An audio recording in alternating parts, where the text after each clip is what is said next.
The moment my youngest son Daniel asked if we could talk privately after Thanksgiving dinner, I thought he was going to ask for money. Maybe he needed help with his student loans, or wanted to discuss his job prospects now that he'd graduated from NC State with his engineering degree.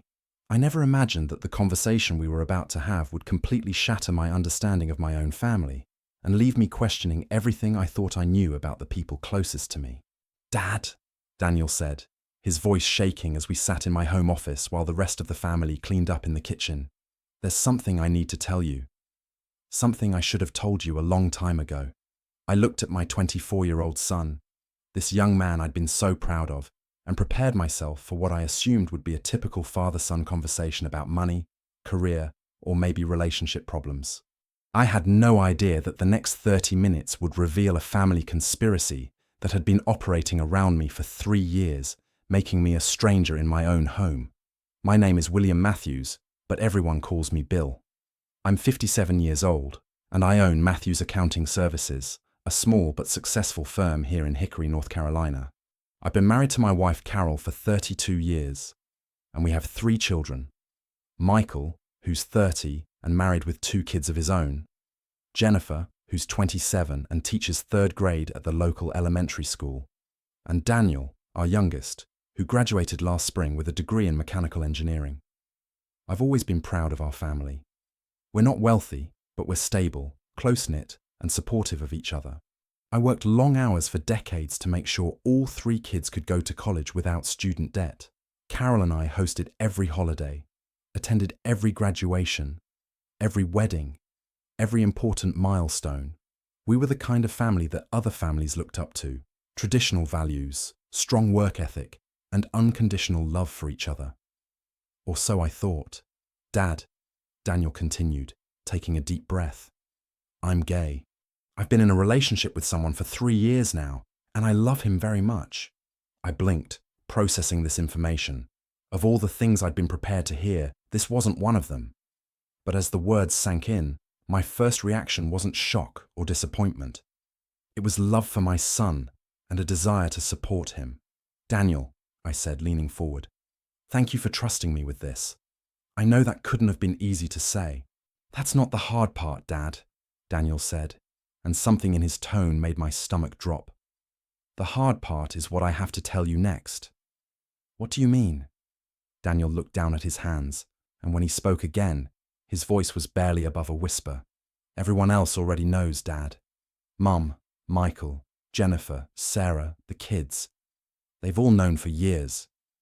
I told them all, but I asked them not to tell you because I was afraid of how you'd react." The room felt like it was tilting. "Everyone knows?" "Alex, that's my boyfriend. He's been to family dinners, Dad. He's been to barbecues, birthday parties, Christmas gatherings. You've met him dozens of times, but everyone introduced him as my friend, or my roommate. Alex." I knew Alex. Tall, quiet, polite young man who Daniel brought around occasionally. Always seemed nice, helped with dishes, talked to the kids, played football with Michael in the backyard. I'd assumed he was just Daniel's best friend from college. "For how long?" I asked, though I wasn't sure I wanted to know the answer. 3 years, Dad. I came out to Mum first about 6 months after Alex and I started dating. Then I told Michael and Jennifer, then Sarah and the kids, then Jennifer's boyfriend Mark. Everyone except you. 3 years. For 3 years, my entire family had been living a completely different reality than I was. Every family gathering, every holiday, every casual conversation had been carefully orchestrated to hide the truth from me, while including everyone else in Daniel's real life. "Why?" I asked.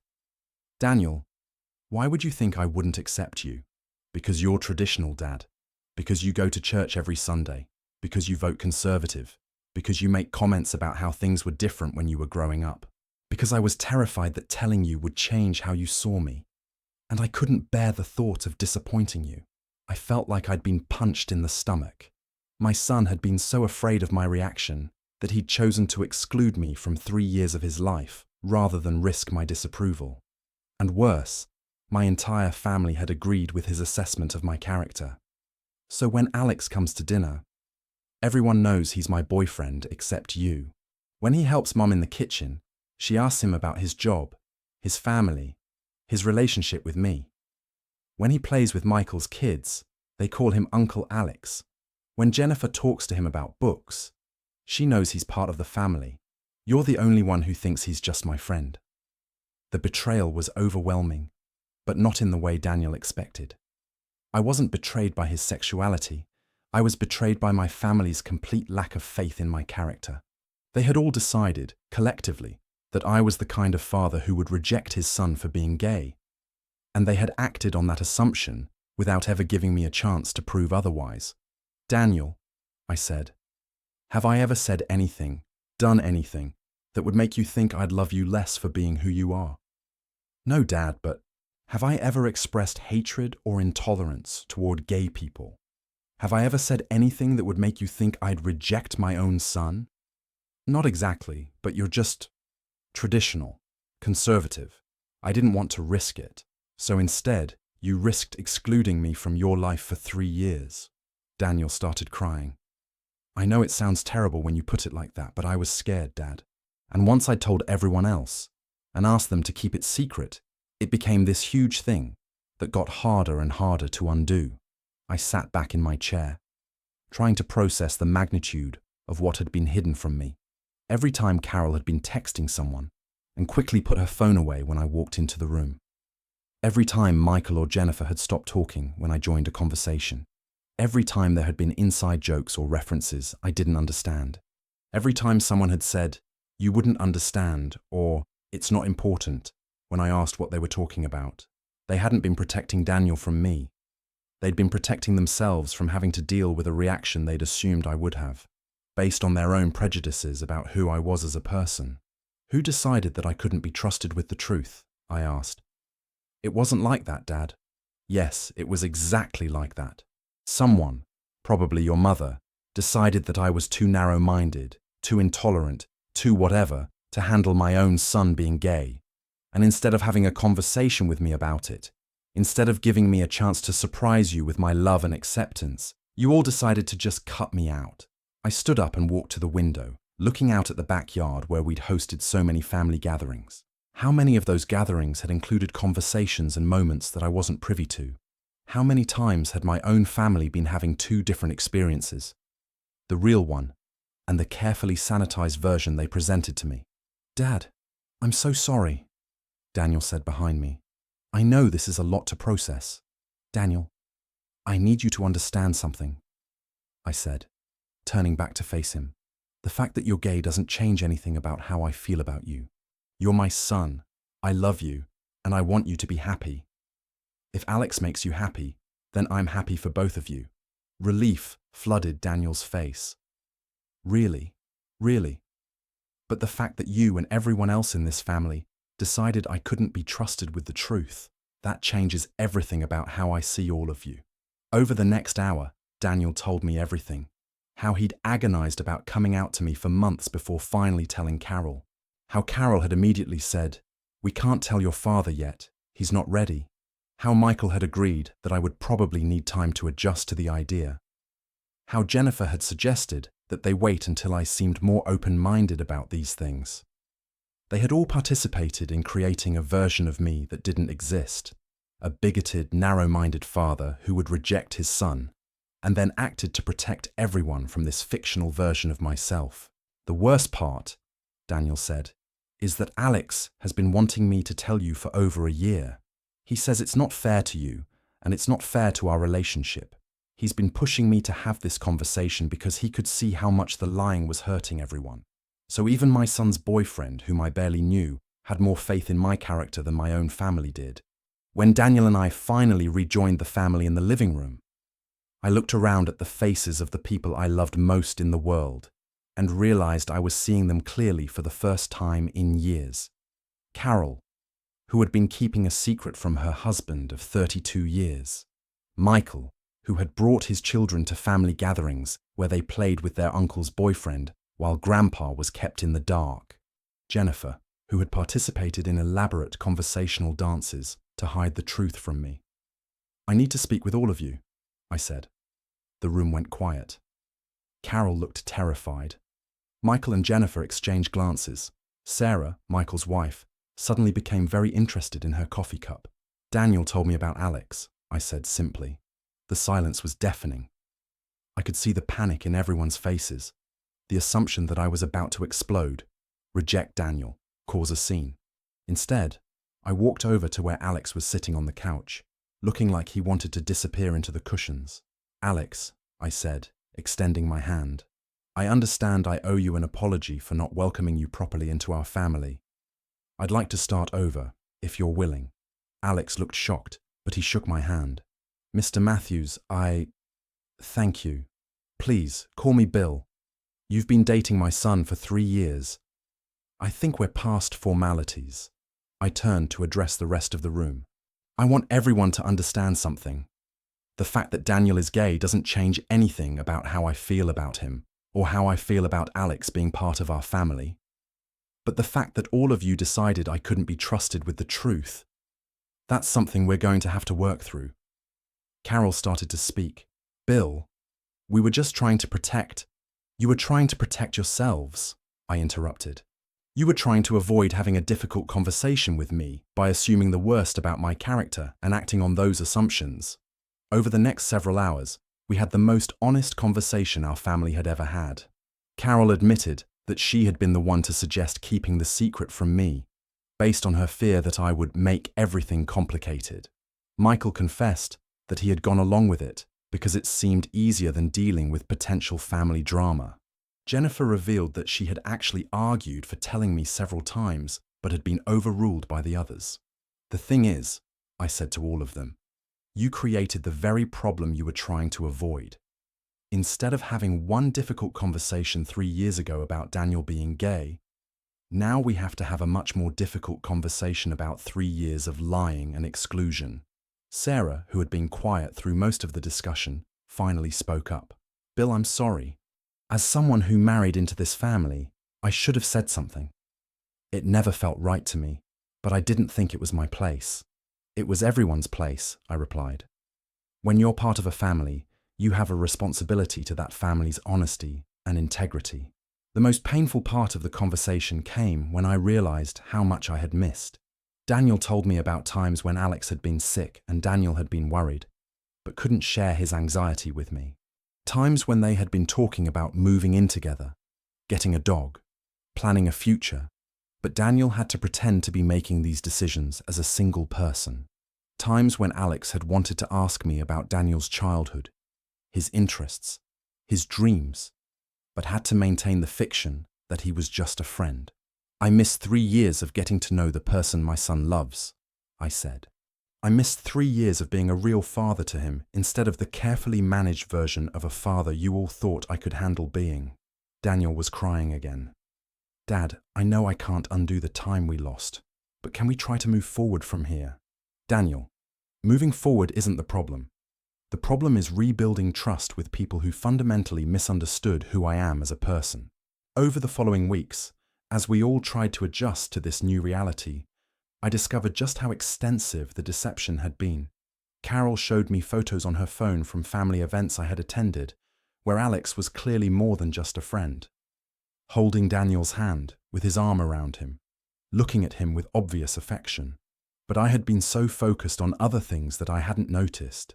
Jennifer admitted that she had been giving Daniel and Alex relationship advice for years, helping them through arguments and celebrating their anniversaries. Michael revealed that he had been treating Alex like a brother-in-law at family gatherings, including him in conversations about family plans and inside jokes. The hardest part, Carol told me, during one of our many conversations about rebuilding our marriage, was watching you be so kind and welcoming to Alex while thinking he was just Daniel's friend, and knowing that you would have been even more welcoming if you knew the truth. Then why didn't you tell me the truth? Because I was afraid that I was wrong about you. I was afraid that the man I married, the man I thought I knew, might surprise me in a bad way, and I couldn't bear the thought of finding out that you weren't as good a person as I hoped you were. So instead, you spent 3 years treating me like I wasn't as good a person as you hoped I was. I know how that sounds now, but at the time, it felt like I was protecting everyone. Carol, you were protecting yourself from having to find out who I really was, and in doing that, you prevented me from being who I really am. The relationship between Alex and me developed slowly, but genuinely. Once the pretense was dropped, he turned out to be everything I would have wanted in a partner for Daniel: kind, intelligent, ambitious, and clearly devoted to my son. He had a dry sense of humor that reminded me of my own father, and he was passionate about environmental engineering in a way that made our conversations fascinating. "Mr. Matthews, Bill," Alex said to me one evening when he and Daniel came over for dinner, "I want you to know that keeping this secret from you has been one of the hardest things about our relationship. Every time we've been here, every time you've been so welcoming and kind, I felt terrible about not being able to be honest with you. Alex, you were put in an impossible situation. I don't hold you responsible for that. But I do hold myself responsible for not pushing harder for Daniel to tell you. I could see how much the lying was eating away at him, and I could see how much you were missing by not knowing the truth about our relationship. 6 months after Daniel's revelation, we had Alex over for his birthday dinner. It was the first time we had celebrated him as a member of the family, rather than as Daniel's friend. And the difference was remarkable. Carol made his favorite cake. Jennifer gave him a book she thought he'd enjoy. Michael included him in conversations about future family vacation plans. But it was also bittersweet, because I couldn't help thinking about all the birthdays, anniversaries, and milestones we had missed celebrating properly. "I need to ask you something," I said to Daniel during a quiet moment, while Alex was helping Carol in the kitchen. "Do you really think I would have reacted badly 3 years ago?" Daniel was quiet for a long time. "Honestly, Dad, I don't know. I was 21, scared, and dealing with my own fears about who I was. It was easier to assume the worst about your reaction than to risk finding out I was wrong. But what made you assume the worst? What did I do or say that made you think I'd reject you? It wasn't anything specific, Dad. It was just, you're a traditional guy. You've been married to the same woman for 30 years. You go to church. You have strong opinions about how things should be done.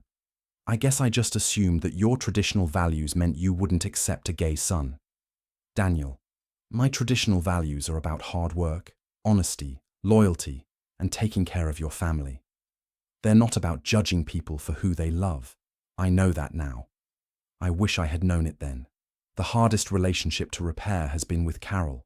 As my wife and partner of 32 years, her betrayal felt the deepest.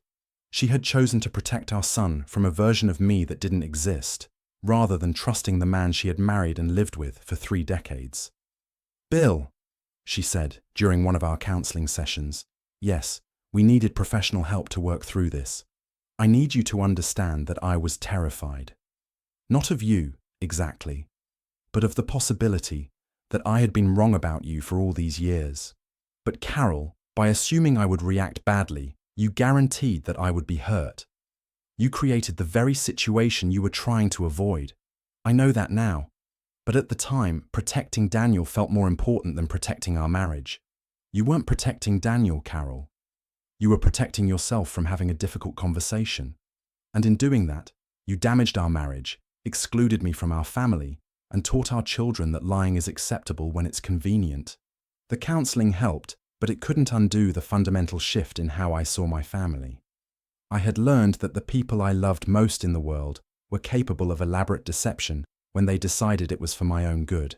I had learned that they had so little faith in my character that they preferred lies to honesty. A year after Daniel's revelation, Alex moved in with him officially. They had been living together for months before Daniel came out to me. But now they could be open about their relationship, their plans, their future together. They talked about getting married someday, maybe adopting children, building a life that didn't require constant deception and careful management of family interactions. "Dad," Daniel said to me recently, "I know I can't undo the time we lost or the pain I caused by keeping this secret for so long, but I want you to know that having you really know Alex, and having Alex really know you, has made our relationship so much stronger. I'm glad, Daniel, but I need you to promise me something." "What's that?" "Promise me that if there are other important things happening in your life, good things, difficult things, anything that matters to you, you'll trust me with the truth. Promise me you won't make decisions about what I can or cannot handle without giving me the chance to show you who I really am." I promise, Dad. 2 years later, our family looks very different than it did that Thanksgiving when Daniel finally told me his secret. Alex is fully integrated into our family gatherings, our holiday traditions, our future plans. He and Carol have developed a close relationship based on their shared love of cooking and gardening. He and Michael bond over their mutual interest in sports and their engineering backgrounds. Jennifer treats him like the brother-in-law he essentially is. But the shadow of those 3 years of deception still affects how we relate to each other. I find myself wondering what else I don't know. What other important information has been filtered through my family's assumptions about what I can handle? Carol and I have rebuilt our marriage, but it's different now, more honest, but also more fragile. The most important thing I learned from this experience is that the people who love us most are sometimes the most likely to underestimate us. They think they know how we'll react, what we can handle, what we're capable of, and they make decisions based on those assumptions rather than giving us the chance to surprise them. Daniel's secret wasn't that he was gay. His secret was that he had spent 3 years believing I was a different person than I actually am. And my family's secret was that they were all willing to participate in an elaborate deception rather than trust me with the truth about my own son. If you're keeping a secret from someone you love because you're afraid of how they'll react, I want you to consider this. You might be protecting them from a version of themselves that doesn't exist, while preventing them from being the person they actually are. Sometimes the kindest thing you can do for someone is to trust them with the truth and give them the chance to show you who they really are. Hit that subscribe button if you believe that real love requires real honesty, and let me know in the comments what city you're watching from. Sometimes the secrets that are meant to protect us are actually the ones that hurt us most. The conversation that changed everything wasn't about my son's sexuality. It was about my family's faith in my character. And in the end, learning to trust each other again has been a much longer journey than learning to accept a truth that was never really difficult to accept in the first place.